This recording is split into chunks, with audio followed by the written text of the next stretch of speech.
Ready.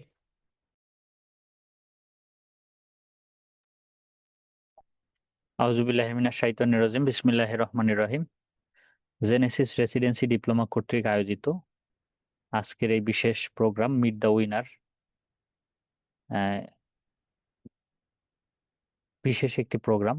এই প্রোগ্রামে আপনাদের সবাইকে স্বাগত জানাচ্ছি। আপনাদের সাথে আছে আমি ডাক্তার মোহাম্মদ নাজমুল হাসান। আজকে আমরা এমন কিছু ব্যক্তি সাথে আপনাদের পরিচয় করিয়ে দিব এবং তাদের কাছ থেকে তাদের অভিজ্ঞতা শুনবো, যারা গত বছর এমন সময়েও এই জেনেসিস রেসিডেন্সি প্রোগ্রামের জন্য আহ, বিভিন্ন কোচিং করছেন এবং আহ, নিজেদের কেরিয়ার কোথায় যাবে সেই ব্যাপারে সন্দিহান ছিলেন, কিন্তু তারা তাদের বিশ্বাসের জায়গা থেকে এবং তারা তাদের দায়িত্বশীলতার জায়গা থেকে এবং তারা তাদের অধ্যবসায়ের জায়গা থেকে ছিলেন অটল। এবং তারই ধারাবাহিকতায় প্রায় আহ শুরু থেকে শেষ পর্যন্ত জেনেসিসের সাথে থেকে তারা মার্চ 2025 রেসিডেন্সি এবং জুলাই 2025 ডিপ্লোমাতে চান্স পেয়ে তারা তাদের কেরিয়ারকে একটি অনন্য উচ্চতায় নিয়ে যেতে সক্ষম হয়েছেন এবং অবশ্যই আমরা তাদেরকে বলতে পারি তারা হচ্ছেন উইনার। আজকে আমরা তেমনই কয়েকজন উইনারের সাথে আপনাদের পরিচয় করিয়ে দিব এবং তাদের কথা শুনবো এবং তারা কিভাবে প্রস্তুতি নিয়েছেন, জেনেসিসের সাথে তারা কিভাবে থেকেছেন, জেনেসিস তাদের কিভাবে সহযোগিতা করেছে এবং ওভারঅল তাদের আহ, আহ, জীবন থেকে নেওয়া কিছু গল্প এবং তাদের কিছু পরামর্শ, এই সবগুলো মিলিয়েই আজকে আমাদের মিড ডে উইনার প্রোগ্রাম। এই প্রোগ্রামের যারা এখন যুক্ত আছেন এবং লাইভে যারা দেখছেন, তাদের সবাইকে আজকের এই প্রোগ্রামের পক্ষ থেকে আবার স্বাগত জানাচ্ছি এবং আমরা বেশ কয়েকজন ভাইয়াপুর কথা শুনবো এবং আশা করি আপনাদের জন্য এই প্রোগ্রামটি অত্যন্ত ইফেক্টিভ একটি প্রোগ্রাম হবে। আপনারা শুরু থেকে শেষ পর্যন্ত প্রোগ্রামটি উপভোগ করবেন। আমি প্রথমেই ডেকে নিচ্ছি ডক্টর মোস্তফা আরাফাত ইসলামকে।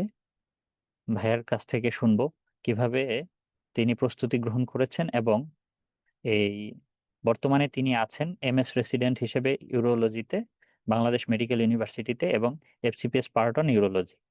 ভাইয়ের কাছ থেকে শুনবো তিনি কিভাবে প্রস্তুতি নিয়েছেন এবং তিনি কিভাবে নিজেকে উইনার হিসেবে দেখেছেন, সেজন্য যে পরিশ্রম করেছেন সেই বিষয়ে কথা শুনবো তার কাছ থেকে। ভাইয়াকে ডেকে নিচ্ছি।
আসসালামু আলাইকুম।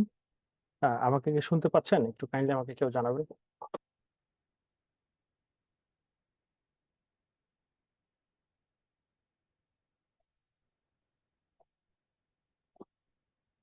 জি জি। ওকে ওকে। আসসালামু আলাইকুম সবাইকে। আমি ডক্টর মোস্তফা আরাফাত। আমি চট্টগ্রাম মেডিকেল কলেজ থেকে এমবিবিএস পাশ করেছি। পরবর্তীতে এফসিপিএস পার্ট ওয়ান পাশ করেছি ইউরোলজিতে এবং বর্তমানে এমএস রেসিডেন্ট হিসেবে রেসিডেন্ট হিসেবে বাংলাদেশ মেডিকেল বিশ্ববিদ্যালয়ে ট্রেনি হিসেবে কর্মরত আছি। আজকের আমাদের যে প্রোগ্রামটা বা মিট দ্য রেসিডেন্সি ডিপ্লোমা যে প্রোগ্রামটা অ্যারেঞ্জ করা হয়েছে, এটা মূলত অ্যারেঞ্জ করা হয়েছে। আহ, আমরা আসলে যে কোনো পরীক্ষায় আমাদের জন্য আসলে ভীতিকর, এবং আমরা যখন কোনো পরীক্ষা শুরু করতে যাই বা প্রিপারেশন শুরু করতে যাই, তখন আমরা চাই যে এই পরীক্ষাগুলো যারা অ্যাটেন্ড করেছেন বা এই পরীক্ষাগুলোতে যারা বিভিন্ন সময় ছিলেন, বা এই পরীক্ষাগুলো যারা পাস করে গিয়েছেন, তাদের একটু অভিজ্ঞতা শুনতে চাই যে আসলে তারা আসলে কি কি জিনিসগুলো নিয়ে কনসার্ন ছিলেন বা এক্সট্রা কি কাজ করেছেন, যেটা তাদের এই জার্নিটাকে একটু ইজিয়ার করেছে বা একটু স্মুথ করেছে। তো আজকে মূলত হচ্ছে আমাদের এই কারণেই এই সেশনটা অ্যারেঞ্জ করা। আমরা মোট 4 জন স্পিকার আজকে কথা বলবো, এবং আপনাদের যদি কারো কোনো কোয়েশ্চেন থাকে তাহলে আমাদেরকে জানাবেন, আমরা সেই বিষয়ে আনসার করার বা সেই বিষয়ে পরামর্শ দেওয়ার চেষ্টা করব। তো শুরুতে আসি আমার এক্সপিরিয়েন্স নিয়ে, আমার অভিজ্ঞতা বা আমি হচ্ছে কিভাবে এই জার্নিটা শুরু করেছি এবং কিভাবে এখানে এসেছি এই সম্পর্কে একটু বলি। অনেকে বিষয়গুলো কোরিলেট করতে পারবেন। যেমন আমি যদি শুরুতেই বলি যে আমি যখন ইন্টার্নি শুরু করি 2022 এমবিবিএস শেষ করে, তখন যে জিনিসটা হয় সেটা হচ্ছে আমি বাকি সব এক্সাইটেড ইন্টার্নদের মতো আমিও চিন্তা করছি যে আসলে অনেকগুলা কাজ করে ফেলবো, অনেক কিছু আহ, অনেক পড়াশোনা করব, পোস্ট গ্রাজুয়েশনে চান্স পেয়ে যাবো একবার, এরকম একটা মাইন্ডসেট নেই আর কি। এবং যেটা করি সেটা হচ্ছে আমি অনলাইন ব্যাচে ভর্তি হই। কিন্তু সমস্যা হয় যেহেতু ইন্টার্নের কাজের একটা প্রেশার থাকে এবং সার্জারি দিয়ে শুরু করি, তো আসলে খুব বেশি আমি কনসেন্ট্রেট করতে পারি না। দেখা যায় 3 ঘন্টার ক্লাস, প্রথমে কয়েকটা ক্লাস আমি 3 ঘন্টা করে করতে পেরেছি, বাট দেখা যায় পরবর্তীতে সাবসিকুয়েন্ট যে ক্লাসগুলো থাকে সেগুলো আমি কিছু করতে পারি, কিছু করতে পারি না, অর্ধেক করি, অর্ধেক করে রেখে দেই। এরকম করতে করতে আলটিমেটলি দেখা গেল না 6 মাস চলে গেছে। তো 6 মাস চলে গেছে, আমার আসলে ক্লাসগুলো শেষ হয় নাই, আমি ঠিক মতো এগুলো পড়তেও পারি নাই, এবং ইন্টার্নের পরে আমি আসলে এফসিএস পরীক্ষায় বসতেই পারি নাই, কারণ আমার তো প্রিপারেশন ভালো হয় নাই। তো আমি আসলে অ্যানালাইসিস করলাম যে অ্যাকচুয়ালি সমস্যা কি ছিল, বা অ্যাকচুয়ালি আমি এই ট্রাভেল শুটটা কিভাবে করতে পারতাম, কি কি জিনিস অ্যাপ্লাই করলে হয়তো আমার এই সময়গুলো নষ্ট হতো না, বা দেখা যায় আমি একটু এক্সট্রা এফোর্ট দিলে হয়তো আমি এই সময়টা কাজে লাগাইতে পারতাম। তখন আমি যে জিনিসটা দেখলাম সেটা হচ্ছে আমি যে ভুলটা করেছি, আমি অনলাইন ব্যাচের ক্ষেত্রে বলছি, অনেকে অনলাইন ব্যাচে ভর্তি হবে তাদের জন্য এই জিনিস পরামর্শটা কাজে লাগবে। আপনি যখন অনলাইন ব্যাচে ভর্তি হবেন তখন আপনি সবসময় এইটা প্রিপারেশন নেবেন যে আমার একটা ক্লাস হয়তো বেশ কয়েকবার করা লাগবে আর কি। প্রথম কথা হচ্ছে আপনি প্রথমে একবার ক্লাসটা করবেন, যেটা আমি করছি। আমি একবার ক্লাস করছি। অনেক সময় দেখা গেছে ক্লাসটা অর্ধেক ক্লাস করছি, তারপরে রেখে দিয়ে বাকি অর্ধেকটা অন্যদিন করছি। তো এটা আপনি করতে পারেন, এটা কোনো অসুবিধা নেই। কিন্তু যে জিনিসটা করতে হবে সেটা হচ্ছে ক্লাস শেষ হওয়ার সাথে সাথে আপনাকে বই পড়ে ফেলতে হবে। আপনি যদি আজকে অল্প সময় পান, আধা ঘন্টা টাইম পাচ্ছেন, ওই আধা ঘন্টা শেষ করে আপনি হচ্ছে আধা ঘন্টা যতটুকু ক্লাস দেখছেন সে আধা ঘন্টা হচ্ছে আপনি পড়ে ফেলেন। নাম্বার ওয়ান, এই জিনিসটা আমি করি নাই, তো এটা আপনাদেরকে করতে হবে। নাম্বার টু যেটা, সেটা হচ্ছে আপনাকে কোয়েশ্চেন সলভ করতে হবে। প্রত্যেক চ্যাপ্টারের পিছনে আমাদের কিছু কোয়েশ্চেন থাকে, সেগুলো আপনি সলভ করতে পারেন। এছাড়া অবশ্যই রেসিডেন্সি বা ডিপ্লোমার জন্য আপনাকে অবশ্যই লাস্ট আওয়ার সলভ করতে হবে। এটা 100% লাস্ট আওয়ারের কোয়েশ্চেন গুলো আপনি সলভ করবেন, বিগত 5 বছরের যে কোয়েশ্চেন থাকে সেগুলা। এবং এসবিএ পারলে আপনার এসবিএ গুলো সলভ করতে হবে। যদিও 20টা মার্ক থাকবে, স্টিল এটাই কিন্তু হচ্ছে আপনার চান্স পাওয়ার জন্য হচ্ছে অনেক একটা ভাইটাল রোল প্লে করবে আর কি। সো এই জিনিসটা আমি করতে পারি নাই। সো এই জন্য আমি ইন্টার্নের পরে আমি কিন্তু প্রথমবার পরীক্ষা দিতে পারি নাই। সো এই জিনিসটা আপনাদেরকে খেয়াল রাখতে হবে অনলাইন ব্যাচের জন্য। এই 3টে জিনিস মাস্ট। প্রথম কথা হচ্ছে আমি প্রথমে ক্লাস একবার দেখবো। দ্বিতীয় কথা হচ্ছে আমি শিটটা একবার ভালো করে পড়বো, ইনক্লুডিং আমার কোয়েশ্চেন গুলো দেখবো যে প্রিভিয়াস কি কোয়েশ্চেন গুলো এখান থেকে আসছে। থার্ড যে জিনিসটা, সেটা হচ্ছে এক্সাম দেওয়া হয় না, আমরা এক্সাম দিতে চাই না, বা মনে হয় যে আচ্ছা ঠিক আছে আমি একবারে সবগুলো দিয়ে ফেলবো বা রিভিউ এক্সাম দিব। অ্যাকচুয়ালি এগুলো মোটেও করা উচিত না। আপনাকে এক্সাম দিতে হবে। আপনি যতই খারাপ করেন, যাই করেন না কেন, আপনি এক্সামটা দেন। এবং যেটা করবেন সেটা হচ্ছে এক্সাম করার পরে আপনি সলভটা মিলাই ফেলবেন, নাহলে কিন্তু আলটিমেটলি পরীক্ষার কোনো ভ্যালু নাই। তো এটা আসলে আমার ভুল ছিল। প্রথমে আমি যখন হচ্ছে ইন্টার্নের সময় পড়া শুরু করি, আমি প্রথমবার এফসিও দিতে পারি নাই। দ্বিতীয়বার যে জিনিসটা হয় সেটা হচ্ছে আমি আহ, একটা কর্পোরেট একটা জবে ঢুকি। ঢোকার পরে হচ্ছে আমি দেখি আসলে পড়ার সময় পাচ্ছি না। তো রেসিডেন্সি পরীক্ষার মোটামুটি 4-5 মাস আগে আমি এটা চাকরিটা ছেড়ে দিই। ছেড়ে দিয়ে পুরোপুরি পড়াশোনায় কনসেন্ট্রেট করি, এবং আমি তো যেহেতু ঢাকাতেই আছি, আমি প্ল্যান করি যে অ্যাকচুয়ালি আমি অফলাইনে যাব। কিন্তু আমার যেহেতু ক্লাসগুলো করা আছে বা একটু পড়া আছে, আমি কি করছি, আমি অফলাইন এক্সাম ব্যাচে ভর্তি হয়েছি। যে আমি অ্যাটলিস্ট হচ্ছে এভরি অল্টারনেট ডেতে আমি একটা কোচিং এ যাচ্ছি, সেখানে পরীক্ষা দিচ্ছি, সেখানে কিছু মেন্টরের সাথে আমার দেখা হচ্ছে, তাদের সাথে আমি বিভিন্ন বিষয় নিয়ে পরামর্শ করতে পারছি। ওনারা তো আমাদেরকে কোয়েশ্চেন সলভ দিচ্ছেন, সাথে সাথে কি করতেছেন, আমাদের আমাদের পার্সোনাল অনেকেই অনেক রকম স্ট্রাগল থাকে, আমরা কিন্তু সেটা শেয়ার করি যে ভাই আজকে পড়তে পারি নাই, বা আমার অ্যানাটমিতে এই জায়গাটায় হচ্ছে একটু বেশি প্রবলেম আছে। সে ফর এক্সাম্পল আমার অ্যাবডোমেনের প্রবলেম আছে। তো আমার এখনো মনে পড়ে আমি যে ভাইকে বলছিলাম যে ভাইয়া আমার আসলে অ্যাবডোমেনের প্রিপারেশনটা ভালো নাই, আমি কি করতে পারি। উনি বললো অ্যাবডোমেন পড়তে গেলে তুমি নিচ থেকে শুরু করো, তুমি আম্বিলিকাসের নিচে এই নিচ থেকে উপরের দিকে পড়া শুরু করো, তুমি পেরিনিয়াম দিয়ে শুরু করো। এবং আলটিমেটলি দেখা যেত যে পেরিনিয়াম থেকে শুরু করে আপনি ডায়াফ্রাম পর্যন্ত পড়লেই এর ভিতরে যে অর্গান গুলো আছে এগুলো থেকে বেশিরভাগ বেশিরভাগ কোয়েশ্চেন গুলো আসে। তো এরকম বিভিন্ন টিপস কিন্তু আমি অফলাইন ব্যাচে ভাইয়াদের কাছ থেকে পেতাম। এবং আরেকটা জিনিস যেটা হতো সেটা হচ্ছে, এটা খুব ইম্পর্টেন্ট, এটা ভাইটাল, সেটা হচ্ছে যে জিনিসটা করতাম, যখন পরীক্ষা দিয়েছি, পরীক্ষা দেওয়ার সময় হচ্ছে আমি কোশ্চেন গুলোতে একটু মার্ক করে রাখতাম যে আমি এগুলোতে ট্রু দেখাচ্ছি, এগুলোতে ফলস দেখাচ্ছি। তো পরীক্ষা শেষে যখন আমাদের মেন্টররা আসতেন সলভ নেওয়ার সময়, তার মাঝখানে যে ইন বিটুইন যে আমি 5 to 10 মিনিট পেতাম, এটাতে করতাম কি, ওই যে আহ, আমাদের যে সলভ শিট দিছে, সলভ শিটের সাথে আমার আনসার স্ক্রিপ্টটা মিলানো ট্রাই করতাম, যে আমার কোয়েশ্চেন আমি যেগুলো মার্ক করে রাখছি ওইটার সাথে আমার আনসার স্ক্রিপ্ট কতটুকু মিলতেছে। তো আমি ওই মুহূর্তে বুঝতে পারছি যে আমার আসলে কি কি ভুল আছে। কারণ হয় কি, আপনি যদি একটা পরীক্ষা দেওয়ার পরে 3-4 দিন পরে যদি এটা আনসার স্ক্রিপ্টে মিলান, তাহলে অনেক সময় হয় কি আপনার অ্যাকচুয়ালি কোনগুলো ভুল হচ্ছে বা কোনগুলা আপনি ওই সময় কি চিন্তা করেছেন সেটা কিন্তু অনেক সময় মনে থাকে না। সো আলটিমেটলি দেখা যায় এটা খুব একটা মানে ইফেক্টিভ হয় না, মানে 100% ইফেক্টিভ হয় না। সো এটা 100% ইফেক্টিভ করার উপায় হচ্ছে, কেউ যদি আপনারা অফলাইন এক্সাম ব্যাচে ভর্তি হন, আপনারা পরীক্ষাটা দিবেন, পরীক্ষা দেওয়ার পর মেন্টর আসতে যে 5 to 10 মিনিটস টাইমটা লাগে, ওই টাইমে হচ্ছে আপনি আপনার যে কোয়েশ্চেনটা আছে, কোয়েশ্চেনে যেগুলো আনসার করছেন সেটার সাথে মিলাই ফেলবেন, যাতে আপনি ওই মুহূর্তে বুঝতে পারেন যে আপনার কোনগুলো ভুল হয়েছে এবং কোনগুলো সঠিক হয়েছে। সেক্ষেত্রে হবে কি, আপনার যদি কনফিউশন থাকে তাহলে ওই মুহূর্তে আপনি আপনার মেন্টরকে এটা জিজ্ঞেস করতে পারবেন। তো এটা হলো, এবং এটা মোটামুটি আমার কাছে মনে হলো এটা একটা ইফেক্টিভ একটা প্ল্যান।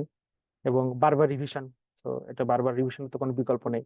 কারণ যে টপিক গুলো হচ্ছে কঠিন লাগে, সেই টপিক গুলো থেকে বারবার মানে কমপ্লিকেটেড কোশ্চেন আসে, এবং আপনাকে রেসিডেন্সিতে চান্স পাইতে গেলে যেটা করতে হবে, সহজ জিনিস মিস করা যাবে না। আপনারা যদি রেসিডেন্সি রিলেটেড কোনো ইনফরমেশন জেনে থাকেন বা কোনো মেন্টরের কাছে কথা শুনে থাকেন, দেখবেন এই কথাটা প্রচলিত যে সহজ জিনিস আপনাকে আপনাকে ভুল করা যাবে না। এবং কঠিনের মধ্যে যেগুলো একটু কম্পারেটিভলি একটু থিঙ্কিং করলে বা একটু চিন্তা ভাবনা করলে হচ্ছে আনসার করা যায়, সেগুলো আপনাকে পারতে হবে। যেগুলো একেবারে আপনি মানে একেবারে out of the world question বা আপনি কখনো দেখেন নাই বা আমাদের কারিকুলামের মধ্যে নেই, সেগুলো নিয়ে আসলে আপনার কনসার্ন হওয়ার কোনো দরকার নেই। এবং কেউ 200-র মধ্যে কেউ 200 পাবে না। তো আপনি যদি চিন্তা করেন যে না, আমি 150 আপ বা 160 মার্কস পেতে চাই, তাহলে সেক্ষেত্রে হচ্ছে আপনার অত টেনশন করার দরকার নেই। জাস্ট যেগুলো হচ্ছে সহজ, যেগুলো হচ্ছে কমন, যেগুলো বারবার আসে লাস্ট ইয়ারে আপনি বারবার যেগুলো দেখছেন, এবং হচ্ছে বিভিন্ন আপনি যখন পরীক্ষা দিচ্ছেন সেই পরীক্ষার যে কোয়েশ্চেন গুলো আছে এগুলো বারবার সলভ করলে মোটামুটি আপনার, আমার কাছে মনে হয় প্রিপারেশন 80 to 90% প্রিপারেশন সলভ হয়ে যায়। সো এটাই ছিল আমার জার্নি। আমি আসলে প্রথমে অনলাইন অনলাইন ব্যাচে ভর্তি হতে যে প্রবলেম ফেস করেছি সে সম্পর্কে আপনাদেরকে কিছু ইনফরমেশন দেওয়ার চেষ্টা করলাম, যে কি করলে আপনারা আসলে অনলাইন ব্যাচ গুলো ইফেক্টিভ করতে পারবেন। এখানে কয়েকটা কথা বললাম, যে অনলাইন ব্যাচের সাথে সাথে আপনাকে অবশ্যই ভিডিও ভিডিও দেখার সাথে সাথে আপনাকে অবশ্যই হচ্ছে আমাদের বই দেখতে হবে, এবং বইগুলো পড়ার পর আপনাকে পরীক্ষা দিয়ে সাথে সাথে সলভ বের করতে হবে, নাম্বার ওয়ান। আর আপনি যখন হচ্ছে অফলাইন কোনো এক্সাম ব্যাচে ভর্তি হবেন, তখন সেক্ষেত্রে অবশ্যই চেষ্টা করবেন পরীক্ষা যেদিন দিচ্ছেন সেদিনই সলভ শিটটার সাথে হচ্ছে আপনার আনসার, আপনি যেগুলো আনসার করেছেন সেগুলো মিলানোর, কোনো কনফিউশন থাকলে সেগুলো মার্ক করে ফেলা। তো এই দুইটা টেকনিক্যাল বিষয় আমার কাছে মনে হয় আপনাদেরকে খেয়াল রাখা উচিত। আর আমার সাথে বাকি আরো 3জন রেসপেক্টেড স্পিকার আছেন, তারাও তাদের অভিজ্ঞতা শেয়ার করবেন। ইন বিটুইন যদি আপনার কোনো কোয়েশ্চেন থাকে তাহলে আপনারা চ্যাট বক্সে দিলে আমরা আহ, সেটা আনসার করার চেষ্টা করবো। ধন্যবাদ।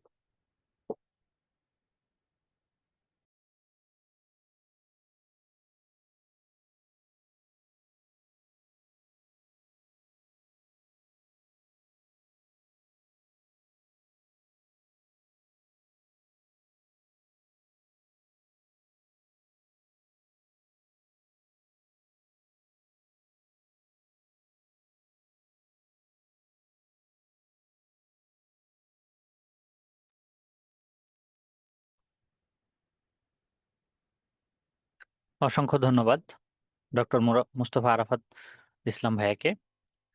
তিনি বেশ কিছু বিষয় আমাদের সামনে কথা বলেছেন, এবং আশা করছি তিনি যে বিষয়গুলো আমাদের সামনে তুলে ধরেছেন সেগুলো যদি আমরা পরবর্তী সময়ে আমাদের প্রিপারেশনের জন্য একইভাবে কাজে লাগাতে পারি, তাহলে পরবর্তী বছর হয়তো এই উইনারের খাতায় আমার নামটাও থাকবে।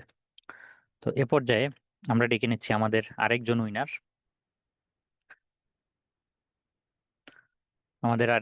আমাদের সাথে আছেন ডক্টর নাজমুল ইসলাম ভাইয়া। ভাইয়া এমডি রেসিডেন্সিতে চান্স পেয়েছেন এবার নিউনাটোলজিতে বাংলাদেশ মেডিকেল ইউনিভার্সিটিতে। ভাইয়াকে আমাদের আজকের এই প্রোগ্রামের পক্ষ থেকে স্বাগত জানাচ্ছি, এবং অত্যন্ত ব্যস্ততা সত্ত্বেও আমাদের সময় দেওয়ার জন্য তাকে আন্তরিক অভিনন্দন জানাচ্ছি। ভাইয়া শুনতে পাচ্ছেন? আমাকে শুনতে পাচ্ছেন? হ্যাঁ ভাইয়া, শুনতে পাচ্ছি। আচ্ছা। ব্যাকগ্রাউন্ড সাউন্ড কি যাচ্ছে? ফ্যানের কোনো শব্দ হচ্ছে? না, ভালোই আচ্ছা সাউন্ড যাচ্ছে, আলহামদুলিল্লাহ। আচ্ছা আচ্ছা, ঠিক আছে। থ্যাংক ইউ নাজমুল ভাইয়া আপনাকে আমাকে ফ্লোর দেওয়ার জন্য। জেনেসিস পরিবার কর্তৃক আয়োজিত মেন্টর দ্য উইনার প্রোগ্রামে এখন যারা উপস্থিত আছেন এবং পরবর্তীতে যারা রেকর্ড শুনবেন সবাইকে আমার সালাম। আসসালামু আলাইকুম ওয়া রাহমাতুল্লাহি ওয়া বারাকাতুহু। আশা করছি সবাই ভালো আছেন। আমি ডক্টর নাজমুল ইসলাম, এমবিবিএস পাশ করেছি এম এ সমন্বিতা মেডিকেল কলেজ থেকে। আমার সেশন ছিল 2016-17। বর্তমানে নিউনাটোলজি ফেইসে রেসিডেন্ট হিসেবে বাংলাদেশ মেডিকেল ইউনিভার্সিটিতে কর্মরত আছি। আলহামদুলিল্লাহ, আজ আমি সত্যি অনেক আবেগপ্রবণ এবং কৃতজ্ঞ। এমডিতে চান্স পাওয়া আমার জীবনের একটা গুরুত্বপূর্ণ মোমেন্ট ছিল। এই পথটা সহজ ছিল না। কঠোর পরিশ্রম, হতাশা, আশা, দোয়া আর পরম করুণাময়ের অশেষ রহমতে আজ এই জায়গায় আসতে পেরেছি।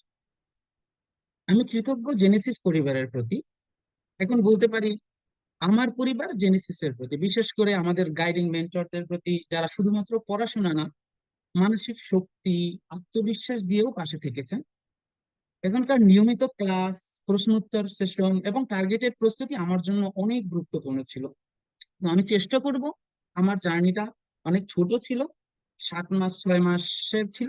আল্লাহর রহমতে জেনেসিসের সহায়তায়, আল্লাহর রহমতে প্রথমবারই আমার চান্স হয়েছে, এজন্য কৃতজ্ঞ সবার প্রতি। তো আমি কিভাবে পড়েছি, আমি একটু অল্প করে কয়েকটা পয়েন্টে বলার চেষ্টা করব। 1 নম্বর, আমি যদি চিন্তা করি আমি জেনেসিসকে কেন চয়েস করেছি, সেটা আমার একজন টিচার ছিলেন, আজরফ মাহাদি স্যার, আমি স্যার বলেই ডাকি, সে জেনেসিসের মেন্টর। তার ভরসায় আমি জেনেসিসে আসছিলাম। আসলে আমার ছোট সময় থেকেই আমার কোচিং সেন্টার, তারপরে প্রাইভেট টিচারদের প্রতি পড়ার কোনো আগ্রহই ছিল না। আমি জীবনে হয়তো বা 2-3 বার কোনো টিচারের কাছে গিয়েছি পড়তে, কিন্তু একটা ক্লাস করে আমি চলে এসেছি। আমার কাছে হয় মনে হয়েছে যে আমি টিচারের কাছে বসে বসে 1-1.5 ঘন্টা ক্লাস শুনবো, তার চেয়ে আমি ওই 1-1.5 ঘন্টা বাসায় যদি আমি পড়ি, এর চেয়ে বেশি লাভবান হব।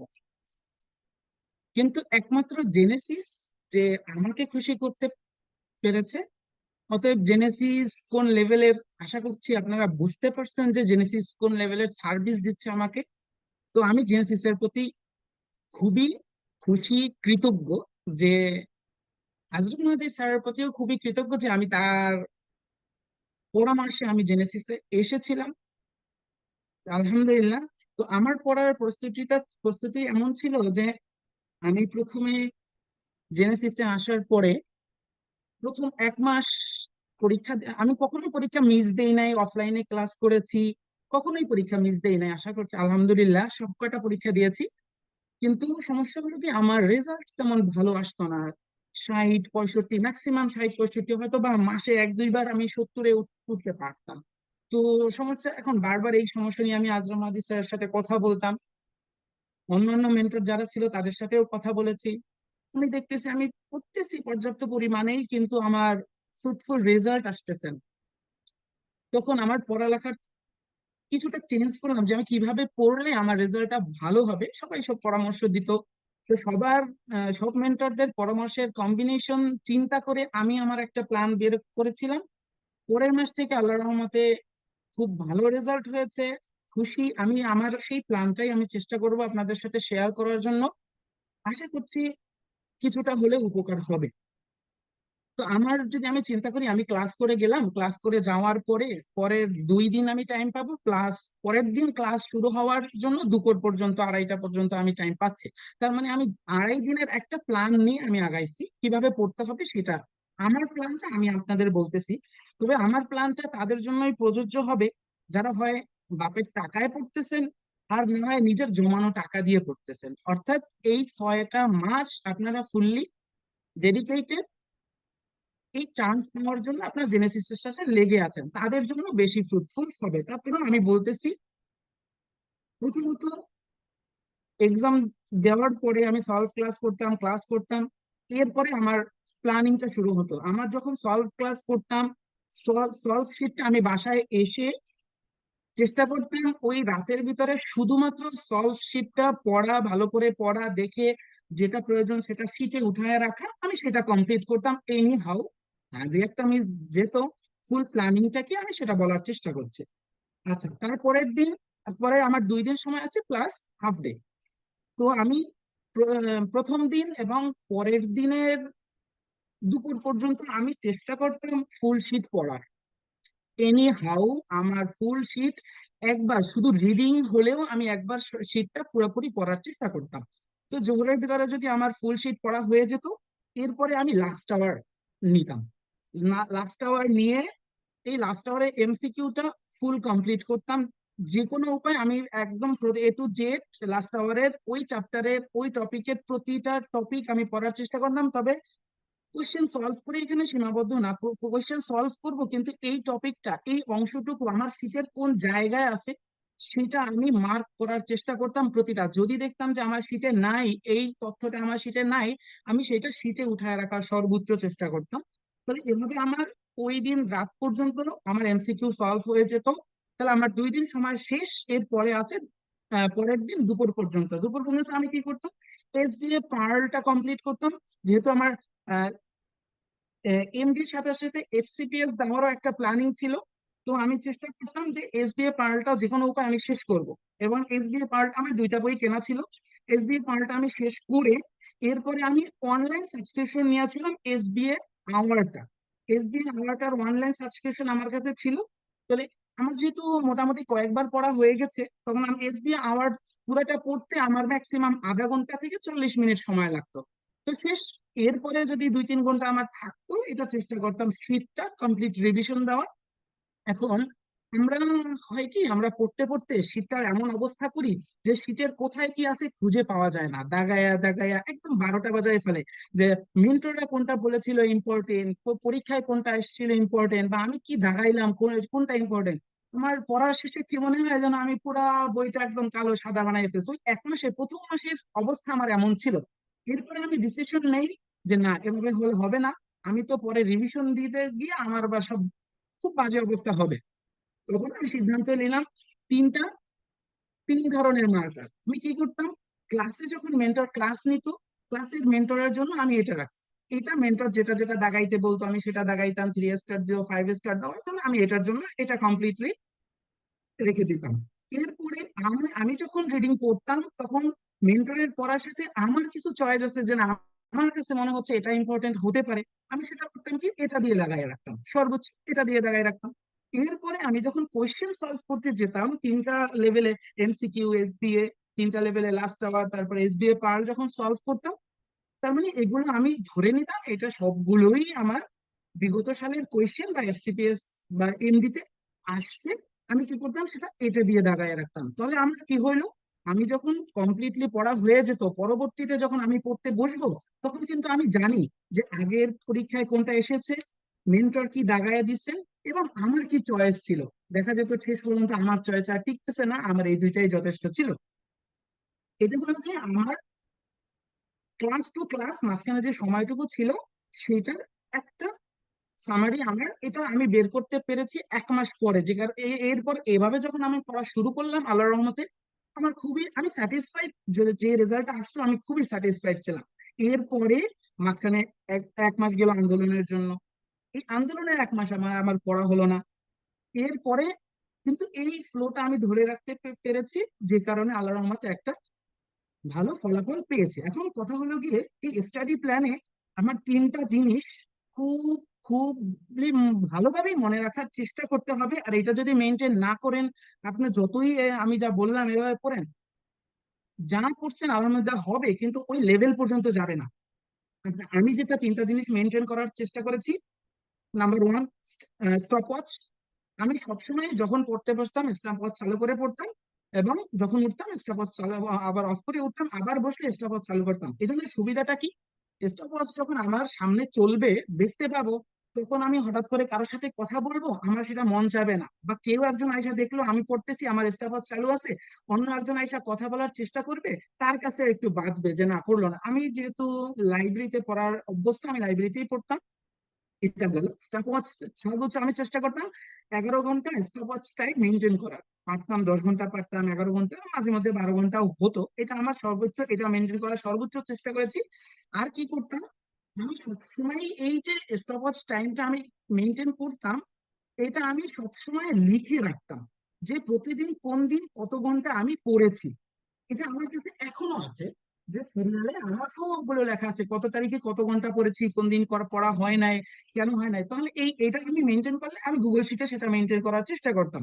তো এটার সুবিধাটা কি, এটা যখন আমি পরবর্তীতে বিগত এক সপ্তাহটা দেখতে বসতাম, তখন মনে হতো আহারে ওই দিন আমি কেন 9 ঘন্টা পড়লাম, তখন আমাকে পড়াতে আরো বাড়াইতে হবে, এখানে চান্স পাওয়া তো অনেক কঠিন বিষয়। তাহলে এই একটা পিছনের যে সমস্যাটা ওইটা জেগে উঠতো মনের ভিতরে যে না, এটা আর করা যাবে না। নাম্বার 3, জানি না এটা করছেন কয়জনে, অফলাইন মেনটেন করা। মানে আমি যখন পড়তে বসবো আমি কখনোই আমার মোবাইল অনলাইনে রাখবো না। এটা আমি সর্বোচ্চ চেষ্টা করতাম। চ্যাট জিপিটি ইউজ করলে অন করে চ্যাট জিপিটি ইউজ করে আবার অফ করে রাখতাম। এমনকি যদি আপনার কাছে মনে হয় চ্যাট জিপিটির জন্য ইউজ করতে গেলাম, নোটিফিকেশন আসলো, আমি ঢুকে গেলাম মেসেঞ্জার হোয়াটসঅ্যাপে ঢুকে গেলাম, তাহলে প্রয়োজনে চ্যাট জিপিটি ইউজ না করা বেটার। আপনি 2 দিন করে দেখেন, অনলাইন একদম ফুললি অফ, অফলাইনে গিয়ে একদিন পড়েন, অনলাইনে গিয়ে একদিন পড়েন, দেখবেন আপনার পড়ার ইফিসিয়েন্সি কোন জায়গায় বেশি। আমি 100% বলতে পারি, অফলাইন যদি আপনি গিয়ে পড়তে পারেন, আপনার পড়ার ইফিসিয়েন্সি দ্বিগুণ হয়ে যাবে। আপনি একদিনে যা পড়বেন, অনলাইনে গিয়ে 2 দিনে সেটা পারবেন না, এটা আমি নিশ্চিত। আমার ক্ষেত্রে সেটা হয়েছে। আর যেটা সবচেয়ে গুরুত্বপূর্ণ কথা, এক্সাম। এক্সাম যদি মিস যায়, একদিন মিস যাবে মানে আপনার আরো সব মাসের ভিতরে 4-5টা মিস যাবে।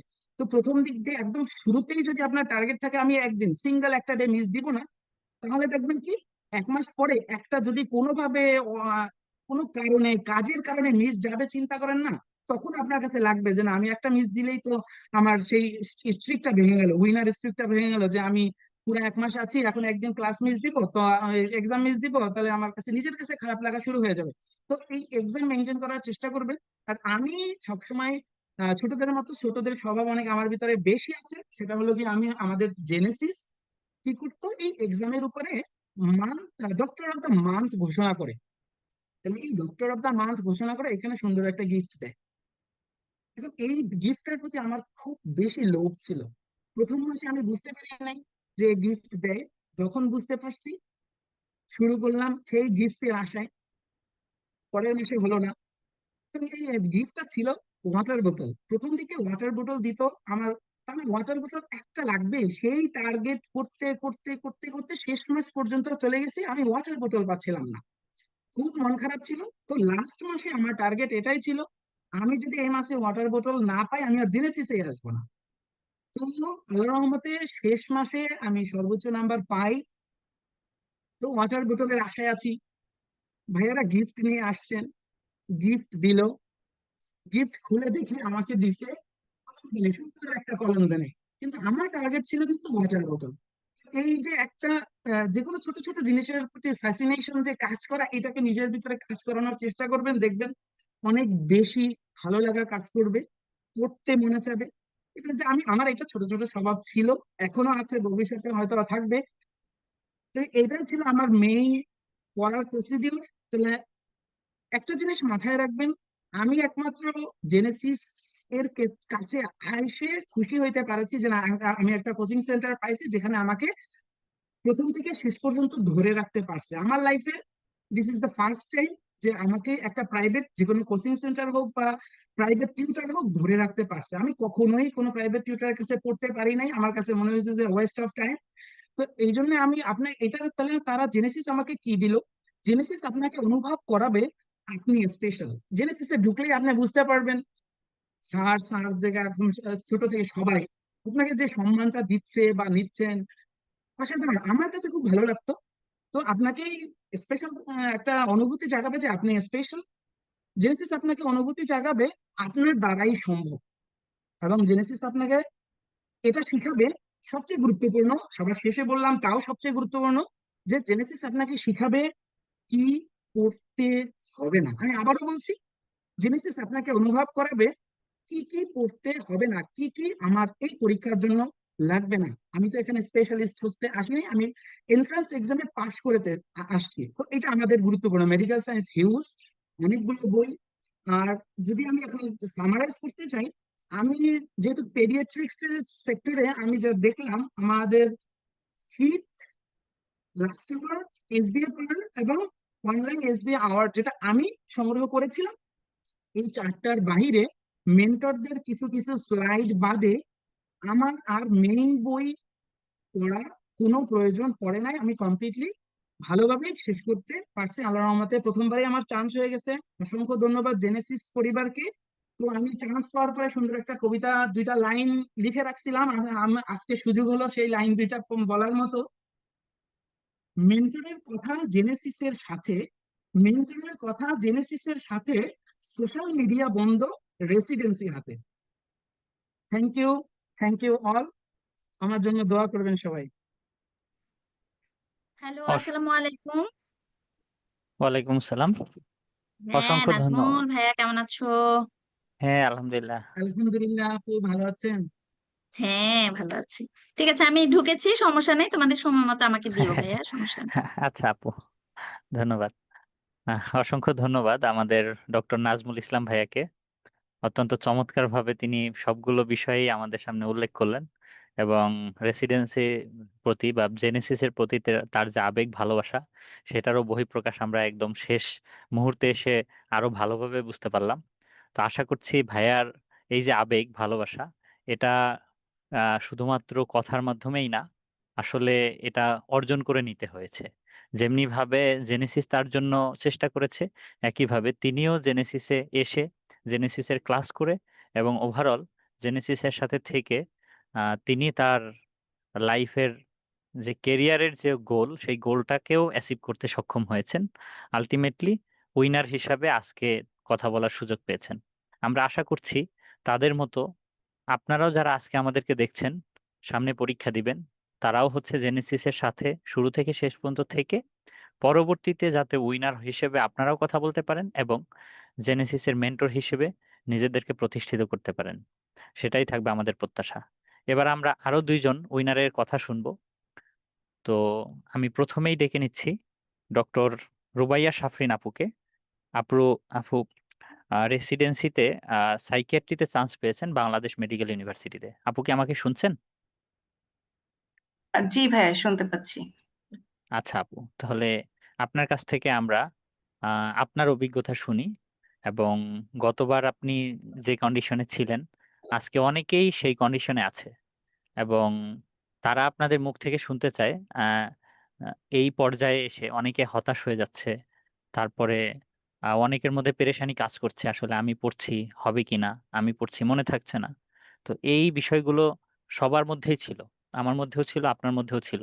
এগুলো কিভাবে আপনি ওভারকাম করেছেন এবং জেনেসিস আপনাকে কিভাবে সহযোগিতা করেছে, এই বিষয়গুলো আপনি যদি আমাদের সামনে বলতেন, আজকে যারা দেখছে তাদের সবারই উপকার হতো। শিওর ভাইয়া, থ্যাংক ইউ। আসলে আজকে প্রোগ্রামের নাম হয়েছে মিট দ্য উইনার্স। তো আমি যখন আহ, দেখছিলাম মানে আমাদের প্রোগ্রামের নামটা, তো এই একটা কথা হচ্ছে গিয়ে মানে যারা শুনছে, পরীক্ষার্থী বা প্রস্তুতি নিচ্ছে আর কি, ইটস নট লাইক যে চান্স পেলে হচ্ছে আপনি উইনার। আমি যেটা বলবো যে everyone is winner unless you give up. যদি না আপনি ছেড়ে দেন, হতাশ হয়ে গিভ আপ করেন, তা না হলে আসলে সবাই উইনার। আর আমি যখন আগের 2জনের কথা বলছিলাম, সত্যি বলতে আমি আসলে উম মানে তাদের 2জনের চাইতে আমার জার্নি এবং প্রস্তুতিটা একটু ডিফারেন্ট আসলে। প্রথমত আমি জবের পাশাপাশি প্রস্তুতি নিয়েছি এবং জেনেসিসের সাথে আমার পুরো জার্নিটাই ছিল অনলাইন। তো কেউ যদি মনে করে থাকে যে অফলাইনে না গেলে হয়তো হবে না, অফলাইনেরও কিছু পজিটিভ ইফেক্ট আছে অবশ্যই, এটা আমি ডিনাই করছি না, বাট ইটস নট লাইক যে অনলাইনে থাকলে আসলে হবে না, এটা একটা। আর 2 নাম্বারটা যেটা বললাম যে জব করার পাশাপাশি আমাকে প্রস্তুতি নিতে হয়েছে। আর রেসিডেন্সি এটা আমার প্রথমবার না, আগেও আমি রেসিডেন্সিতে অ্যাপিয়ার করেছি। সো যারা শুনছেন তাদেরকে আমি এটাও বলবো, প্রথম লাইনটা আরেকবার, যে অনেক কষ্ট করে প্রস্তুতি নিয়েছি আপু, জব করিনি, বাসায় বসে প্রস্তুতি নিয়েছি, হচ্ছে না বা হলো না, এখন আমার কি হবে, এইভাবে আমাকে দিয়ে হয়তো হবে না।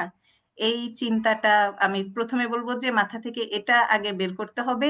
এরপরে গিয়ে আপনি আপনার পড়ালেখা কিভাবে করবেন বা প্রস্তুতিটা কিভাবে আগাবেন সেই বিষয়ে একটা রোড ম্যাপ তৈরি করা আর কি।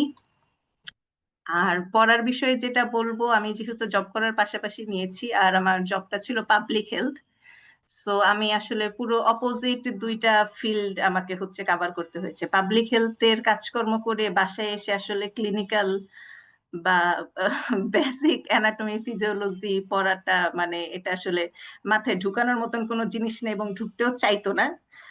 Yet I had to do that. তো এখানে অনেকেই আছে এরকম। তো আমি যেটা বলবো যে মানে আমি একটা জিনিস ফলো করতাম এবং আমার সিনিয়ররা তাই বলেছে যে কনসিস্টেন্সি ম্যাটার্স। মানে আমি একদিনে আচ্ছা ঠিক আছে 6 ঘন্টা পড়ে ফেলবো, যে ক্লাসগুলো মিস হয়েছে সবগুলো পড়ে ফেলবো, এভাবে না করে আমি বলবো যে ডেইলি আপনি একটা সময় ঠিক করেন যে আমি এতক্ষণ পড়বই। এটা if that's 1 hour or 40 minutes. মানে আমার এমনও হয়েছে যে আমি পুরো পড়া পড়েছি, যে সারাদিন আমি মিটিং করে এসে বাসায় আমি পৌঁছেছি রাত 10:30টায়। মানে সকাল 7টা বাজে আমি বের হয়েছি, ভিজিট শেষ করে বাসায় আমি মানে ফেরত এসেছি রাত 10:30টায়। তো তখন আমি আসলে মানে পড়া আসলে সম্ভব না, মানে আমি পড়তে পারিনি। তো তখন হচ্ছে গিয়ে আমি যেটা করেছি যে 40 to 45 মিনিটস টাইম দেওয়ার চেষ্টা করেছি। তো আমার মতন যারা হচ্ছে গিয়ে পড়ালেখা ভালো লাগে না বা হচ্ছে গিয়ে একটু আরামপ্রিয় মানুষ, তারা এটা একটু ফলো করতে পারেন। আমি যেটা করতাম যে হচ্ছে অনলাইনের ক্লাস করতাম। আচ্ছা, অনলাইনের অনেক অনেক নেগেটিভের মধ্যে একটা পজিটিভ দিক যদি আমি বলি, আপনি আপনার ক্লাসটা রিপিটেডলি দেখতে পারবেন। মানে এটা আমি বলবো যে একটা পজিটিভ দিক। ধরেন প্রথম দিন আপনি ক্লাস করলেন, বই দাগালেন, বই পড়েও ফেললেন, পরের দিন শীটটা পড়তে গিয়ে আবার আপনার কাছে মনে হচ্ছে আচ্ছা এখানে মেন্টর আসলে কি বলেছিল, এটা বলেছিল নাকি হচ্ছে অন্য কিছু, আমার তো ঠিক মনে নাই এটা কি দাগিয়েছি। সেক্ষেত্রে হচ্ছে আপনি ক্লাসটা একবার দেখে নিতে পারবেন। তো আমি যেটা করতাম সেটা হচ্ছে ক্লাস করতাম, চেষ্টা করতাম এক বসায় ক্লাস করার, যদিও সেটা আসলে সবসময় সম্ভব হতো না। তো সেক্ষেত্রে হচ্ছে আহ, এক বসায় করাটা বেটার। যদি কখনো না করতে পারেন, আহ, 2বারে আপনি ক্লাসটা কমপ্লিট করার পরে হচ্ছে গিয়ে শীটটা একবার পড়ে নিবেন। আর আমি যেটা করতাম যে শীট পড়ার পরে লাস্ট আওয়ারটা সলভ করতাম, এবং হচ্ছে লাস্ট আওয়ারে যেটা যে টপিক গুলো হচ্ছে মানে 2টার বেশি প্রশ্ন এসেছে, এটা আর কি আমার নিজস্ব ট্রিক্স আর কি বলতে পারেন, সেই টপিক গুলোকে আমি আলাদা করে আবার হচ্ছে আইডেন্টিফাই করতাম। যদিও ক্লাসে হচ্ছে মেন্টর আমাদের খুব সুন্দর করে বলে দিত যে এটা 2 স্টার, এটা 3 স্টার, এটা ইনফিনিটি স্টার, বা এটা এখন হচ্ছে নিউলি মার্জিং, আগে কখনো আসেনি বা ইদানিং আসা শুরু করেছে। তো লাস্ট আওয়ারের হচ্ছে ওই 2বারের বেশি করে যেই প্রশ্নগুলো ছিল সেই টপিকগুলোর সাথে যেগুলো ছিল হচ্ছে গিয়ে নতুন করে আসা শুরু করেছে বা ইদানিং প্রশ্ন আসছে, সেই টপিকগুলোকে আমি একসাথে করতাম। এবং সত্যি বলতে যেটা পরীক্ষার আগের 2 মাস বা 3 মাসে যখন মনে হবে মানে এত এত পড়া, এত এত সাবজেক্ট, এত এত টপিক, আমি কখন শেষ করবো, সেক্ষেত্রে এই নোটটা আমাকে যথেষ্ট হেল্প করেছে। মানে যখন আমি হচ্ছে মানে সারাদিন পরে বাসায় আসতাম আর মনে হতো যে অ্যানাটমি, মানে কোনটা রেখে কোনটা পড়বো, তখন হচ্ছে গিয়ে ওই নোট মানে আমার ওই টপিক গুলো সর্ট আউট করাটা আমাকে অনেক হেল্প করেছে। হোপসো আমার মতন যারা আছেন, আবার আমি বলতেছি যে হচ্ছে জব পড়ালেখা করতে ভালো লাগে না সব মিলে, ওইটা তাদেরকে হেল্প করবে। আর আরেকটা যেটা সেটা হচ্ছে এক্সাম তো অবশ্যই দিবেন, প্রিপারেশন থাকুক বা না থাকুক এক্সাম দিবেন। আর ইফ পসিবল আপনি হচ্ছে এক্সামের রেজাল্টটা তো এক্সাম দেওয়ার সাথে সাথে শো করে যে আপনার পজিশন কত বা আপনি কত মার্কস পেয়েছেন। নেক্সট এক্সামটা যখন দিতে যাবেন আপনার প্রিভিয়াস এক্সামের র্যাঙ্কিংটা একটু দেখে নিন। মানে এক্ষেত্রে যেটা হয়, আমার সাথে আরো বেশ কিছু মানুষ প্রস্তুতি নিয়েছিল, তো দেখা যায় যে প্রথমবার তারা এক্সাম দিয়েছে, তখন হয়তো সবাই এক্সাম দেয়ও না, তো র্যাঙ্কিং দেখা যায় বেশ ভালো একদম শুরুর দিকে। তো এটা হচ্ছে এক ধরনের মানে ফলস সেলফ কনফিডেন্স একটা দেয় যে হচ্ছে গিয়ে ও আচ্ছা ঠিক আছে আমার র্যাঙ্কিং তো তাহলে ভালোই আছে, আচ্ছা ঠিক আছে দেখি যেভাবে পড়তেছি পড়ি, বা হয়তো আরেকটু বেশি মানে আরেকটু হয়তো পড়লেই হয়ে যাবে। কিন্তু আপনি যখন 1 সপ্তাহ পরে আপনার র্যাঙ্কটা চেক করবেন, দ্যাট ওয়াজ ডিভাস্টেটিং। তো তখন আপনি আসলে বুঝবেন যে আপনার পজিশনটা আসলে কতটুকু আছে, কতটুকু পড়া উচিত, বা আপনার প্রস্তুতিটা আসলেও হচ্ছে গিয়ে মানে সারা বাংলাদেশ থেকে এমন হাজার হাজার ডক্টরদের সাথে কম্পিট করে এগিয়ে যাওয়ার মতন কিনা। এই জিনিসটা খেয়াল করবেন। আর হচ্ছে মানে আমি করতাম আর কি, এটা আমার জন্য হেল্পফুল ছিল। আর বাকি পড়ার যে বিষয়গুলো সবাই তো বলেছেই, ওইভাবেই আসলে মানে মোরলেস আমরা সবাই বোধহয় প্রস্তুতি নিয়েছি। আর প্রস্তুতির আরেকটা বিষয় যেটা, সেটা হচ্ছে গিয়ে প্রথমবার যদি কারো না হয় বা হচ্ছে 2-3 বার আপনি যথেষ্ট পরিমাণ প্রস্তুতি নিয়েছেন, আপনিও জানেন হয়তো মেন্টররাও বলছে যে হ্যাঁ আপনার প্রস্তুতি ভালো ছিল, এবার হয়নি, সামনের বার হয়ে যাবে, বাট তখন হতাশা কাজ করে এবং সাথে আশেপাশের মানুষজনের কথাটাও আসলে খুবই অসহ্য লাগে। তো চেষ্টা করবেন আশেপাশে পজিটিভ মাইন্ডের মানুষ রাখতে। আহ, আমি লাকি ছিলাম, আমার আশেপাশে পজিটিভ মাইন্ডের মানুষ ছিল, আপনাদের আশেপাশে অবশ্যই আছে। এটা আসলে আমার কাছে মনে হয় যে পরীক্ষার আগে দিয়ে বলেন বা পরীক্ষার যেই প্রেশারটা বলেন বা টেনশনটা বলেন, যে পরীক্ষার এই কয়েক মাস আগে আসলে কোনো কিছুর প্রতি নজর দিতে ভাল লাগে না, এর মধ্যে যখন আবার এক্সট্রা প্রেশার গুলো আসে তখন আসলে আরো বেশি মানে ও কি বলবো, যে অস্থিরতাটা আরো বেশি কাজ করে। সো হচ্ছে ইফ পসিবল সেটাও রাখেন। আর পড়ালেখা তো আসলে সবাই রুটিন মতন করবেনই। আমার আগে যেই 2 ভাইয়া বলে গেছে, সত্যি বলতে আসলে পড়ার রুটিনটা এমনই হওয়া উচিত। আর যেটা বললাম যে যদি আমার মতন হচ্ছে গিয়ে জব করে সবকিছু করে ডিফারেন্ট 2টা ফিল্ড নিয়ে পড়ালেখার চেষ্টা করেন, আমি তো সেক্ষেত্রে আমার নিজের সুবিধার জন্য যেভাবে আমি পড়ালেখাগুলোকে সর্ট আউট করেছিলাম সেটা আমি বললাম। আর লাস্টে আমি আরেকবারও বলতে চাচ্ছি যে হচ্ছে everyone is winner unless you give up. So give up যদি আপনি না করেন, আপনিও উইনার। এই মঞ্চে আপনিও আসবেন। আহ, সামনের বার না হলে কোনো একদিন কোনো এক সময় অবশ্যই আপনি আসবেন। আল্লাহ তাআলা অবশ্যই আপনাকে আনবেন। সো সবাইকে good luck. That was all about my journey. Thank you.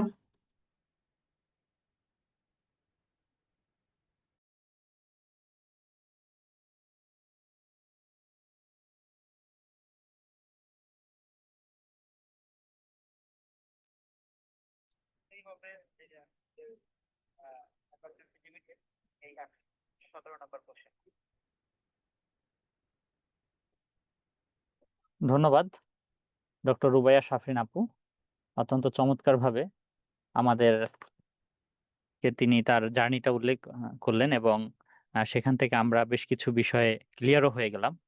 এবং আশা করি যে আপু যে তার জার্নি উল্লেখ করলেন এবং তার অভিজ্ঞতা শেয়ার করলেন, সেখান থেকে কিছু জিনিস আমরা আমাদের জীবনে কাজে লাগাতে পারবো, যেটা আমাদের পরবর্তী রেসিডেন্সি হোক কিংবা ডিপ্লোমা হোক, যে পরীক্ষাই হোক, সে পরীক্ষায় বাস্তবিকভাবেই আমাদের জীবনে কাজে লাগবে। এ পর্যায়ে আমি আরেকজন উইনার ডক্টর ফারাহ তাসনিম তন্নি আপুকে ডেকে নিচ্ছি। আপু বিসিএস হেলথে আছেন, এমএস রেসিডেন্ট হিসেবে আছেন নিউরোলজিতে ঢাকা মেডিকেল কলেজে। আপু আমার কথা শুনতে পাচ্ছেন? জি, আমি শুনতে পাচ্ছি। আমাকে কি শুনতে পাচ্ছেন? জি জি আপু শুনতে পাচ্ছি। তো আপু আচ্ছা। আপনার কাছে আমি স্পেসিফাই করি একটু, আপনি জি। আপনার অভিজ্ঞতা অবশ্যই বলবেন জি। এবং আপনি অবশ্যই উপদেশ দিবেন, পরামর্শ জি। দিবেন, সাথে আরেকটু আমাদেরকে স্পেসিফাই করবেন, সেটা হচ্ছে যে বিসিএস এ থেকেও আপনি কিভাবে আপনার প্রিপারেশন নিয়েছেন। কারণ আমরা জানি বিসিএস এ উপজেলা পর্যায়ে থাকলে সেখানে রোগীর প্রচুর চাপ, জি। এমার্জেন্সি দেখতে হয়, আউটডোর দেখতে হয়, সাথে ইনডোর দেখতে হয়। ওভারঅল সবকিছু সামলিয়ে কিভাবে আপনি আপনার এই জার্নিটা সফল করেছেন, তো সেই বিষয়ে একটু আপনি আমাদের আর সবার উদ্দেশ্যেই বলবেন। একই সাথে আপনার ফুল সময়টা জেনেসিসের সাথে কিভাবে কেটেছে জি। সেই ব্যাপারেও আপনার কাছ থেকে শুনতে চাচ্ছি আপু। ধন্যবাদ। জি, থ্যাংক ইউ। জি, আসসালামু আলাইকুম। সবাইকে শুভ সন্ধ্যা। আজকে যারা আছেন, আমি শুনছিলাম খুব মনোযোগ দিয়ে সবার কথা। আরাফাত ভাইয়ের সাথে তো আজকে দুপুরে আমার ইউরোলজি সোসাইটিতে দেখা হলো। ভাইয়া নিজেই এগিয়ে এসে আমার আমার সাথে কুশল বিনিময় করলো। আর এরপরে নাজমুল ভাইয়ার কথা শুনলাম। নাজমুল ভাইয়ের কথা শুনতে শুনতে আমার দম বন্ধ হয়ে যাচ্ছিল। মনে হচ্ছিল যে এত পড়ালেখা, এত চাপ নিয়ে কিভাবে একটা মানুষ দিন কাটাচ্ছে। মানে প্রতিটা দিনের প্রতি মুহূর্ত উনি হিসাব রেখেছেন। পরবর্তীতে আবার আমি মানে স্বাভাবিক হলাম যে না, সে শুধু পড়াশোনাই করেনি, জেনেসিসকে নিয়ে একটা কবিতাও লিখছেন। তার মানে হলো তার মনের মধ্যে সে রিলাক্টেন্ট ছিল। এটা আমি বলবো যে সে অনেক পড়াশোনা করছেন এবং পাশাপাশি সে অনেক এটাকে এনজয় করছেন। আর এটা না হলে আসলে হবে না যে আমরা শুধু পড়ালেখা করে যাচ্ছি, এত প্যারা এত চাপ, এটা নিতে পারছি না। এরকম হলে জার্নিটা আসলে কঠিন হয়ে যাবে। আবার আবার দেখেন একটু পরে হলো রুবিয়াত আপু যখন ওনার এক্সপিরিয়েন্সটা বললো, দুইজনের এক্সপিরিয়েন্স কিন্তু মিলবে না। তো এখান থেকে আমি আসলে শুরু করতে চাই এই কথাটা বলে যে প্রতিটা মানুষ যেরকম আলাদা, প্রতিটা মানুষের অ্যানাটমি আলাদা, ব্রেইন আলাদা, প্রতিটা মানুষের জার্নি আলাদা, প্রতিটা মানুষের সার্কামস্টেন্স আলাদা।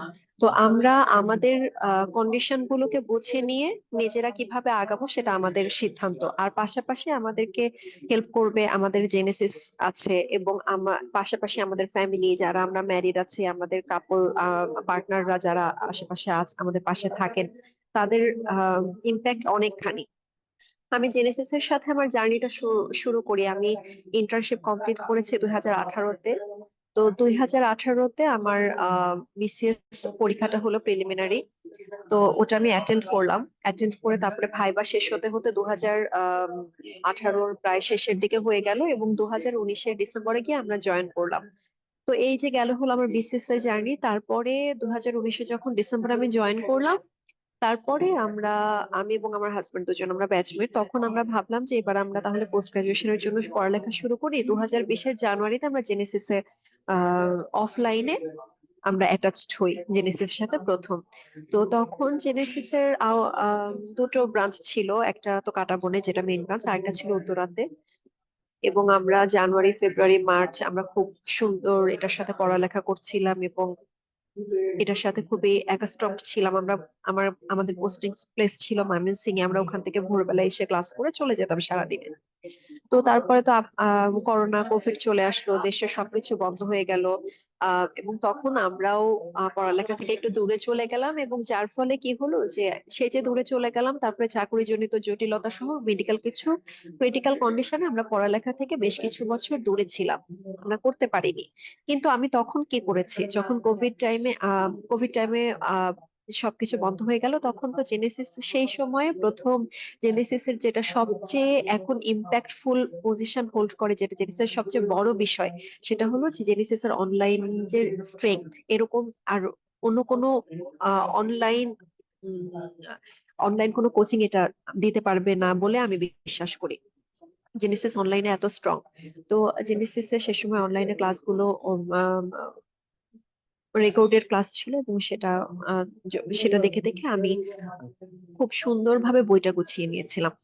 তো আমি খুব ভালো করে জেনেসিসের শীট তো আনডাউটেডলি খুবই ভালো শীট, এবং আমার মনে হয় যে জেনেসিসের শীটে ওই যে প্রথম দিকে নাজমুল ভাইয়া না আরাফাত ভাইয়া কে যেন বললেন কথাটা, যে আমাদেরকে জেনেসিস বলে যে কোনটা পড়তে হবে কোনটা পড়তে হবে না, এটা জানাটা পরীক্ষার জন্য খুবই গুরুত্বপূর্ণ। জেনেসিসে আসলে সেসব জিনিসই দেওয়া যেটা আমাদেরকে পড়তে হবে। এবং যারা আমার কথা শুনছেন, যারা সামনে পরীক্ষা দিবেন, আপনারা জানবেন যে পরীক্ষা দেওয়ার সময় আপনার মনে হবে যে জেনেসিসে তো ভাইয়া অথবা আপু এই কথাটা বলেছিল এবং প্রশ্নটা এভাবেই এসেছে, অথবা জেনেসিসের শীটের যা প্রশ্ন পড়ছি এগুলো সব জেনেসিসের শীট থেকে আসছে। আসলে সেটা এত ওয়েল স্ট্রাকচার্ড। আর যেসব ভাইয়া যেসব মেন্টর আমাদের জেনেসিসের ক্লাস নেয়, আমি যাদের নাম বললেই না, যেরকম হলো জহির ভাই আছেন, তারপর হলো কামাল ভাই আছেন, বাইজিৎ ভাই আছেন, তারপর সৌদ ভাই ইজ দা বস অফ বেলি লাভ। সৌদ ভাইয়ের সাথে বেলি লাভের ক্লাসগুলো করলে আর পরবর্তীতে কিন্তু বেলি লাভটাকে আলাদা করে পড়ার প্রয়োজন হয় না, উনি এত সুন্দর করে বেলি লাভ ওয়েল অর্গানাইজড ভাবে পড়ায় দেয়। যেহেতু আমি সার্জারি ফ্যাকাল্টির, আমি তো এই সাইডটা ভালো বলতে পারবো, ওইটা আমার অজানা, সাইডটা আমার অজানা। তো সৌদ ভাইয়ের আমরা সৌদ ভাইয়ের ক্লাস করেছি, এবং সত্যিকার অর্থে বেলি লাভকে আমি আলাদা করে, ভাই যা বলেছে আমি সেটাকেই রিক্যাপিচুলেট করতাম, আলাদা করে আমি কখনো দেখি নাই।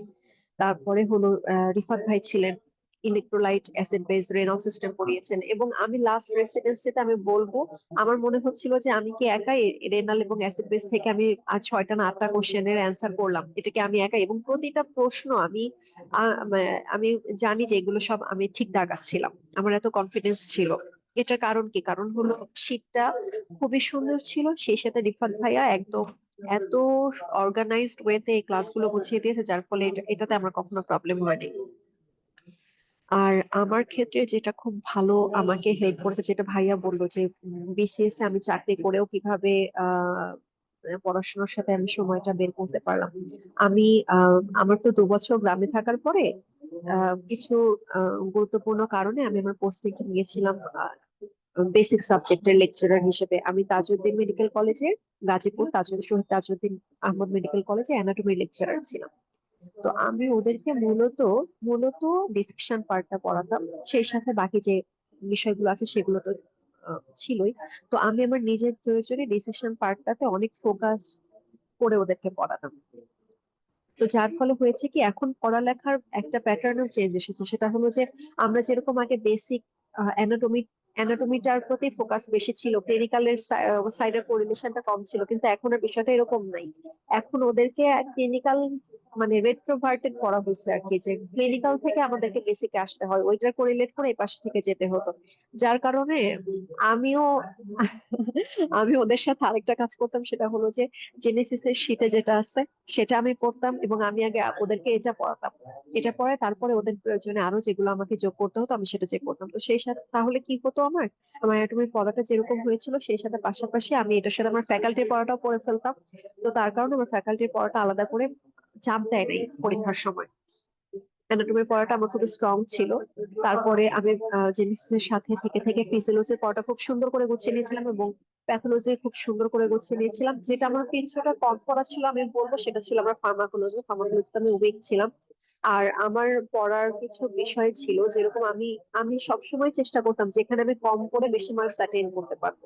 তো আমার এটা মনে হতো যে হলো ফিজিওলজির কিছু চ্যাপ্টার আছে, প্যাথোলজির কিছু চ্যাপ্টার আছে, এবং মাইক্রোবায়োলজিতে আমি জানতাম যে মাইক্রোলজি পড়লে মাইক্রোলজি থেকে আমার কিছু প্রশ্ন আমি অবশ্যই কমন পাবো।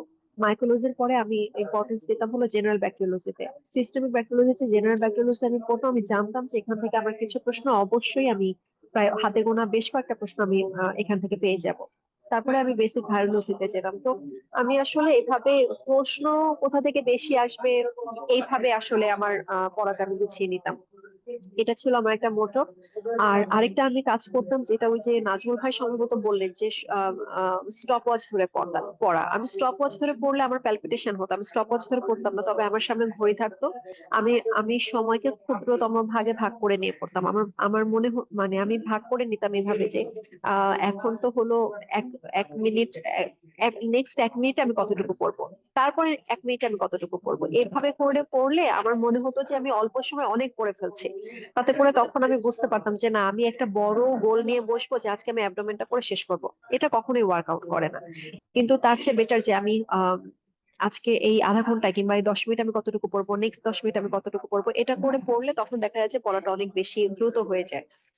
তারপরে আমি যেটা করতাম যে এটা আসলে পড়া হয়ে যাওয়ার পরে আমি কি করতাম, যখন পড়াটা রিভাইজ দিতাম তখন আমার পাশে হাতে ছোট্ট একটা নোটবুক থাকতো।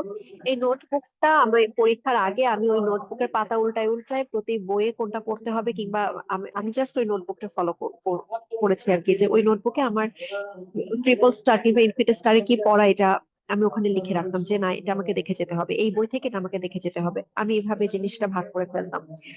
আর আরেকটা কাজ আমি করতাম, আমি জানতাম যে রেসিডেন্সের আগের রাতে আমি কোনো সময় পাবো না। একদম আমার প্রতিটা বইয়ের প্রথম পাতায় একদম ফ্রন্টের যে জেনেসিসের শীটের জেনেসিস লেখা যে শীটটা আছে, ওই শীটের ডানের ছবিটা থাকতো একটা ছোট, মাঝে একটা ছবি থাকতো, সেই ছবির ডানে এবং বামে আমার কিছু ইনফরমেশন থাকতো। তাতে করে হয়েছে কি, যে ওই বইটা যখন আমি হাতে নিয়েছি পরীক্ষার আগের রাতে, ওইখানে দেখে আমার কিছু কিছু বইয়ের পর আমার ওখানে শেষ হয়ে গিয়েছে।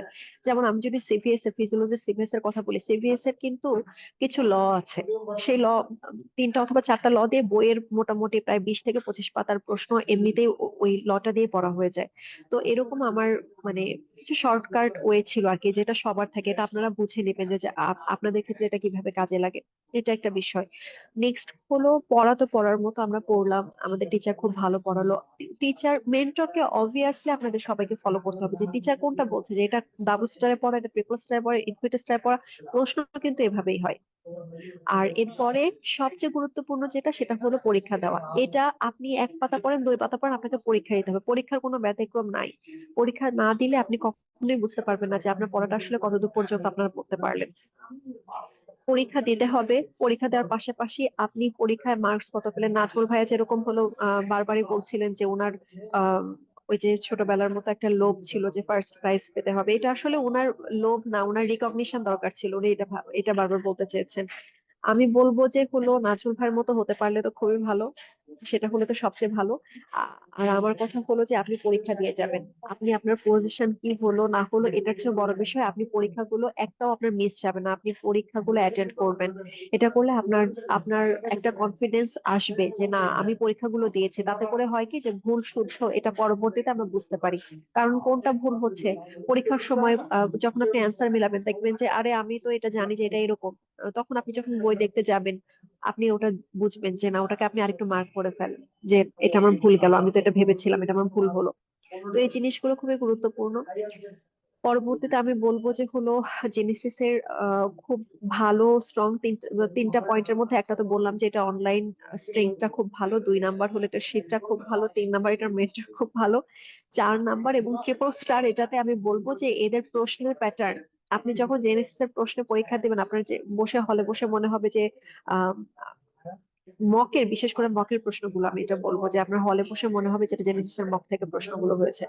মকগুলো আমি অনলাইনে দিয়েছিলাম, আমি বলবো এটা অফলাইনে দেওয়ার গুরুত্ব অপরিসীম। এবার আমার আসলে খুব আমি ইন্টার্নের পরে ওই যে বিসিএস এর ঢোকার আগে আমি একটা রেসিডেন্স দিয়েছিলাম, কিন্তু সেটা তো আমাদের জন্য অ্যাপ্লিকেবল ছিল না। আমার প্রথম পড়ালেখা করে রেসিডেন্সি দেওয়া এটাই। এবং আমি মক এটা আমি অনলাইনে দিয়েছিলাম কারণ আমি গাজীপুরে থাকতাম।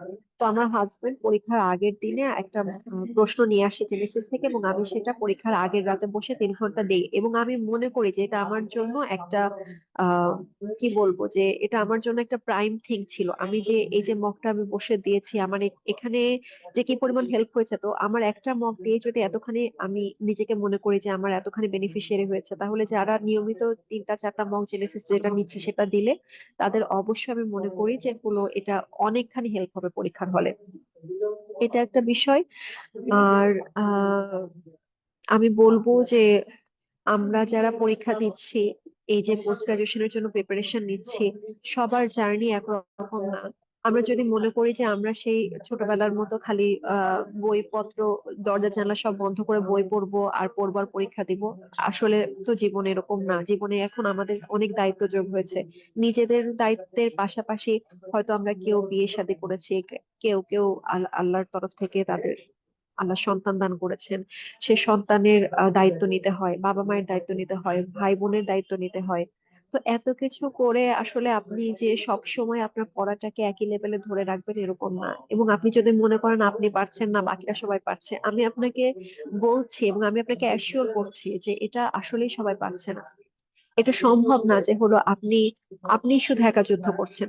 পৃথিবীতে আমাদের আশেপাশে যে আমাদের বয়সী যত ডাক্তার আছে সবাই যুদ্ধ করছে, সবাই তাদের জীবন নিয়ে যুদ্ধ করছে, পাশাপাশি পোস্ট গ্রাজুয়েশন জার্নি নিয়ে যুদ্ধ করছে। আর এটা বলার বাইরে, এটা বলার অপেক্ষা রাখে না যে একটা পোস্ট গ্রাজুয়েশন জার্নিতে আমাদের কতখানি কষ্ট হয়। আমি জানি এটা। আমি যদি বসে টিভিও দেখি আমার মনে হয় যে দরজার কর্নারে বসে পরীক্ষা বলছে, এই তুই তো পড়ছিস না, তুই তো বসে টিভি দেখছিস, এই তুই তো ওখানে ঘুরতে গেলি, কেন গেলি? আর পরীক্ষা আছে না, আমি তো পাশে দাঁড়াই আছি তোর মাথার সামনে। তো জিনিসগুলো আসলে এভাবে কাজ করে। আমরা না পারি যেমনকি এনজয় করতে, না পারি হলো কোনো কাজ করতে, না পারি পড়াশোনাটা ঠিকঠাক মতো করে যেতে, কিন্তু এর ভেতরেও আমাদেরকে সবকিছু ধৈর্য ধরে করতে হবে। এর ভেতরেও আমাদেরকে মনে রাখতে হবে যে সবাই যুদ্ধ করছে, আমিও যুদ্ধ করছি। আমার সব কাজের পাশাপাশি পড়াশোনার কন্টিনিউটিটা আমরা মেনটেন করবো, এটা সবচেয়ে গুরুত্বপূর্ণ। 7 দিন গ্যাপ গেল, যাক 7 দিন, আপনি অষ্টম দিনের সকালবেলা আল্লাহর নাম নিয়ে আবার পড়তে বসেন। পারেন না পারেন আপনি পড়ালেখাটা ধরে রাখেন, আপনি বাদ দিয়েন না। যখনই যেভাবে পারেন আধা ঘন্টা হোক 1 ঘন্টা হোক দিনের মধ্যে পড়ার চেষ্টা করেন, আমার অ্যাডভাইস এটুকুই থাকবে। আর পড়ালেখা আমরা করব, পাশাপাশি আমরা জানবো যে হলো সবকিছুরই একটা নির্দিষ্ট সময় আছে। আল্লাহ যখন যাকে দিবেন আল্লাহ তখন দিবেন। না হলে আমরা যেন হতাশাগ্রস্ত না হই, হতাশার কোনো কারণ নাই। ওই যে রবীন্দ্রনাথ ঠাকুরের কবিতা, একটা খুব সুন্দর কবিতা আছে, সত্তর এলেও সহজের একটা কবিতা আছে এরকম যে আহ মানে তোমার সবকিছু হারায় গেলেও আকাশ সুনীল থাকে, তুমি আকাশের সুনীল সুনীল আকাশটা তুমি দেখো। সত্তর এলো মানে কবিতাটা এরকম যে যাই ঘটুক জীবনের সাথে আমরা যেন সেটাকে সহজে রিসিভ করতে পারি। তো এটা খুবই গুরুত্বপূর্ণ। আহ এটাই আমি বলবো। আমি কি অনেক কথা বলে ফেললাম কিনা জানি না। আর আরেকটা কথা আমি যোগ করি, সামনে যেহেতু বিসিএস একটা স্পেশাল বিসিএস আসছে, আমি বলবো যে যারা আমার কমিউনিটির যারা আছেন, যারা বিসিএস সামনে দিবেন বলে ভাবছেন, আপনারা অবশ্যই বিসিএস দিবেন এবং মেডিকেল পার্টের জন্য আপনারা অলরেডি প্রিপেয়ার্ড। আপনারা শুধু জেনারেলের জন্য ফোকাস করেন। জেনারেলের জেনেসিস তো জেনারেল পার্টের জন্য প্রোগ্রাম চালু করেছে, আপনারা সেখানে যুক্ত হয়ে যান, বইগুলো কিনেন এবং প্রতিদিন ক্লাসগুলো করেন। আমি আপনাদেরকে এখন থেকেই এই বিষয়ে ফোকাস হতে বলবো এবং প্রতিদিন ক্লাসগুলো করতে বলবো। আহ আপনারা অন্তত কান দিয়ে শোনেন কি বলা হচ্ছে। আমি বলবো যে এটা আপনাদের এখন থেকে শুরু করে দেওয়া উচিত। আমি জানি না এটা আমার এখানে বলা ঠিক হচ্ছে কিনা, কিন্তু আমি মনে করি যে এটা আমার জুনিয়রদের জন্য বলা অবশ্যই জরুরি, যে জুনিয়র ডাক্তারদের জন্য বিসিএস এর ব্যতিক্রম, যদি দেশে থাকেন বিসিএস এর বাইরে গেলে আপনাদের আসলে খুব কষ্ট হবে। পারবেন না তা না, কে কোনটা না হয়, সবই হয়, কিন্তু জীবন একটু কঠিন হয়ে যায় আসলে সত্যিকার অর্থে। তো এই ছিল, আমি বোধহয় অনেক সময় নিয়ে ফেললাম। থ্যাংক ইউ আমাকে সুযোগ দেওয়ার জন্য। অসংখ্য ধন্যবাদ ডক্টর ফারহাদ তাসনিম তন্নি আপুকে। হ্যাঁ, অত্যন্ত চমৎকার ভাবে তিনি সবগুলো বিষয়ে আমাদের সামনে তুলে ধরলেন এবং কোনটার সুবিধা অসুবিধা কি এবং কিভাবে আমরা পড়বো, কতটুকু সময় পড়বো, কোন প্যাটার্নে পড়লে ভালো হবে এবং তিনি কিভাবে পড়েছেন, এই বিষয়গুলো সব তার জীবন থেকে এবং বাকি যে আলোচকগণ ছিলেন তাদের জীবন থেকেও আমরা সেগুলো পেয়েছি। আশা করি এই তাদের যে কথা ছিল আজকে, সেখান থেকে যদি কিছু কিছু বা এক লাইন করেও আমরা নিয়ে সামনের দিকে আগাতে পারি, সেগুলোই আমাদের পরবর্তী সময়ে উইনার হওয়ার জন্য যথেষ্ট হবে বলে মনে করি। এবং ওভারঅল পরবর্তী সময়ে বা পরবর্তী রেসিডেন্সি কিংবা ডিপ্লোমাতে নিজেদের সফলতার ধারাকে অব্যাহত রাখার জন্য জেনেসিস এর যে প্রোগ্রামগুলো আছে সেই প্রোগ্রামগুলোতে আপনি আজকে থেকেই যুক্ত হয়ে যান এবং শুরু থেকে শেষ পর্যন্ত যতদিনে সফল না হন, ইনশাআল্লাহ জেনেসিস আপনার সাথে আছে, ছিল এবং থাকবে। এবং যে কোনো প্রয়োজনে জেনেসিসের মেন্টরদের সাথে কিংবা এক্সিকিউটিভদের সাথে নির্দ্বিধায় কথা বলতে পারবেন এবং আপনার পড়ালেখা কেন্দ্রিক হোক কিংবা আপনার যে কোনো বিষয় হোক না কেন, ব্যক্তিগত কিংবা অন্য যে কোনো বিষয়, সেগুলো নিয়ে জেনেসিসের মেন্টরদের থেকে যদি আপনি পরামর্শ চান, আশা করছি সকল ধরনের পরামর্শই আমরা দিতে প্রস্তুত আছি। তো সবাইকে ধন্যবাদ জানাচ্ছি এবং শুরু থেকে শেষ পর্যন্ত যারা এই প্রোগ্রামে ছিলেন এবং এখন যারা দেখছেন, লাইভে যারা আছেন, তাদের সবাইকে আজকের এই প্রোগ্রামের পক্ষ থেকে আবারও অসংখ্য ধন্যবাদ এবং মোবারকবাদ জানিয়ে আজকের প্রোগ্রাম এখানে শেষ করছি। আসসালামু আলাইকুম ওয়া রাহমাতুল্লাহি ওয়া বারাকাতুহু।